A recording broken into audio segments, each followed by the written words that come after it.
बहुत समय पहले कपिलवस्तु नामक नगर में राजा शुद्धोधन और रानी मायादेवी रहते थे। उनके यहाँ एक पुत्र हुआ, सिद्धार्थ। गौतम यह वही बालक थे जो आगे चलकर महात्मा बुद्ध कहलाए। सिद्धार्थ बचपन से ही बहुत दयालु और शांत स्वभाव के थे। वे कभी किसी जीव जंतु को कष्ट नहीं देते थे। एक बार उन्होंने देखा कि एक पक्षी को शिकारी ने घायल कर दिया है। उन्होंने उस पक्षी को अपने पास रखा, उसकी मरहम पट्टी की और उसे बचाया।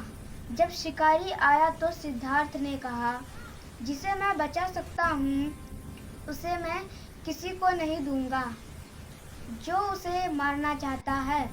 इससे उनकी करुणा और दया का भाव स्पष्ट झलकता था। जब सिद्धार्थ बड़े हुए तो उनका विवाह यशोधरा नामक राजकुमारी से हुआ और उनके एक पुत्र हुए, राहुल।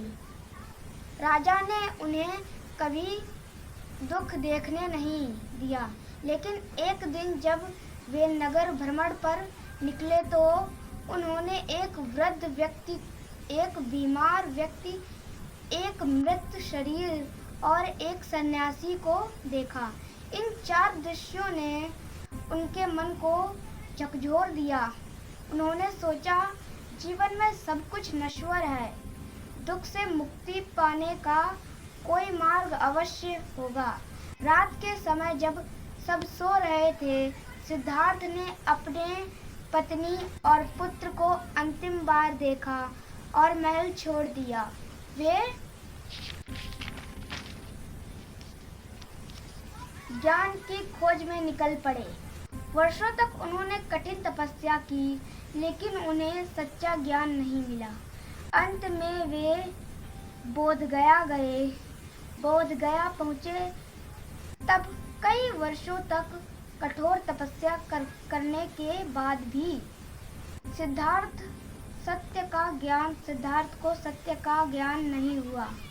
उन्होंने समझा कि अत्यधिक तपस्या उतनी ही व्यर्थ है जितना अत्यधिक भोग।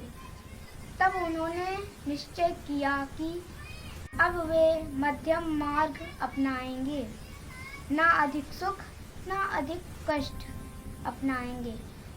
सिद्धार्थ ने बोधगया में निर्वाण ज्ञान प्राप्त करने का निश्चय किया। एक विशाल पेड़ के नीचे बैठ गए। उन्होंने संकल्प लिया, जब तक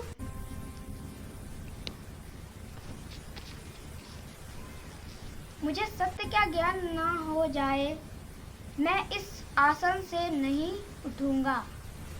जब सिद्धार्थ गहन ध्यान में थे तब मारा ने उन्हें भ्रमित करने की कोशिश की।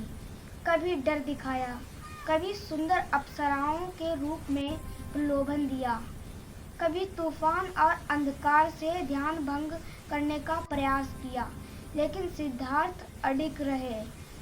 उनका मन शांत, स्थिर और अचल रहा था। एक रात जब पूर्णिमा का चांद चमक रहा था, वैशाख मास की पूर्णिमा की रात थी, सिद्धार्थ ने संसार के दुख, जन्म, मृत्यु और मुक्ति का रहस्य समझ लिया।